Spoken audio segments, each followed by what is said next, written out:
I'm going to be ranking classes in the game according to how impressive I personally believe that class is playing in solo. Is it harder for those classes to win? That's S tier.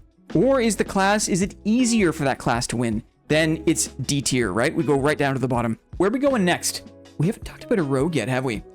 Let's do Landmine. Where does Landmine go? How am I going to rank this one? Again, we're talking about fighter melee bias. It's just my opinion. Okay? Where am I going to put Landmine Rogue on the chart of how impressed or unimpressed am I with Landmine playstyle in solos? I'm putting Landmine in B tier.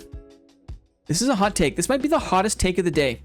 I'm putting Landmine in B tier. This means that I have an equal amount of respect and disrespect. I have an equal amount of I am impressed with landmines and I am not impressed with landmines. We had a good run, Blinn. Spicy take, I love it.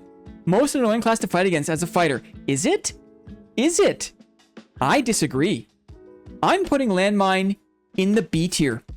I am equally impressed and unimpressed by Landmine Rogues. Let's talk about it. On the positive side, on the impressive side, for the Landmine Rogue, at least the Landmine Rogue is dealing melee damage, is in melee range, is taking melee risk. Okay? For as shitty and stupid as full invisibility is, and let me not mince words, I want to be very clear. Full invisibility is a dumb thing to have in a full loot PvP video game. Other games have very interesting and creative solutions to this. Little outlines, little distortions, a heartbeat sound, something to tell you that there is a player there who is invisible, right? I understand that a lot of people are frustrated by Landmine Rogue primarily because full invisibility is stupid, is a dumb part of the game. But at least the Landmine Rogue has to deal their damage face to face.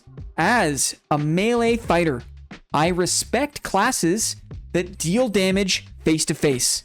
Also, I believe that the Landmine Rogue has to anticipate players, right? There is a degree of like being able to get in the head of your opponent and position yourself in the map, have kind of map or module awareness to lay an ambush, even though that ambush has the tremendous advantage of full and perfect invisibility, which is stupid, okay? At least the rogue has to kind of plan that, and I respect that. Personally, this is my personal opinion. It's my personal opinion. I respect that. Maybe I have a higher tolerance for landmine because I'm able to react and to block, okay? If I was a caster main, if I was a slayer main, if I had no ability to block and prevent damage, then I would have a different opinion on the Landmine Rogue. But because I don't struggle so much, because my shield allows me to react and block and prevent the full force of the Landmine Rogue's melee onslaught, the ambush, I'm able to fight out of ambushes most of the time. So I'm less perturbed by this class, which is why, for me, I have a higher tolerance and a higher level of respect for it, okay? It's a melee class. It has to get into melee range.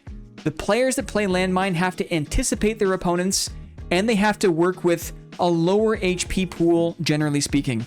And those things I respect. Those things are impressive to me. What is not impressive about Landmine Rogues?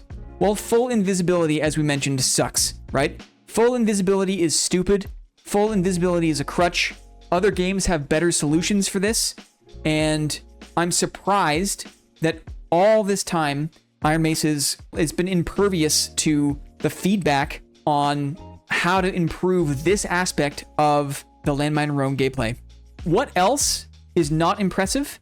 I do feel like the burst damage that comes from daggers is too high, right? Again, it's almost like it's de facto one shot. If you can do 120 damage in like 1.2 seconds, right? Even though it's taking 3 shots, it's still basically one shot, right? I in general do not have an affinity for, do not have a respect for very fast time to kill, very low time to kill. Any class that accesses that, whether it's a smite cleric or it's a longsword riposte or it's a fucking Bardiche, or it's a Landmine Stiletto 3-shot combo, a Castellan Dagger 3-shot combo. I don't respect it. It's not impressive. I think low TTK just isn't that interesting, okay? On top of that, Cutthroat feels bad. And I'm saying this for the people that don't play, that don't main a shield fighter. If you play a class that relies on having access to your skills and Cutthroat takes that off the table, what can you do? That's another unimpressive advantage that I think Landmine Rogues have, okay? They can very easily mob dump too. Very good point. Let's add that in. Mob dump aggro. Mob dumping is the most annoying thing. Yes. Yeah. And there is a club, right? Clerics and plate locks and bards? Maybe. Fighters, right? The classes that can't go invisible have to deal with the mobs. And let's be also honest, the mobs in Dark and Darker are very annoying to deal with, especially in a high roller environment, right? Cutthroat canceling my 4-second demon transformation does always feel bad. Yes, I can only imagine. All in all, though, I do think in some ways it's harder for a landmine to win than a cleric to win, a smite cleric. And so I'm comfortable with this. Again, this is just my opinion. It's just my opinion. But in my opinion, right, my personal bias, I have a little more respect.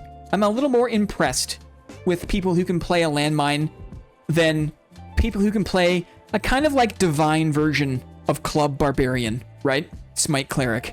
I have more contempt for Smite Clerics than I do for rogues. Maybe it's because I'm actually a rogue at heart, right? If we think about it, in my heart of hearts, I'm a darkness enjoyer, right? I play shield fighter like a rogue, right? And so I've just got a little more affinity with rogue brothers, right?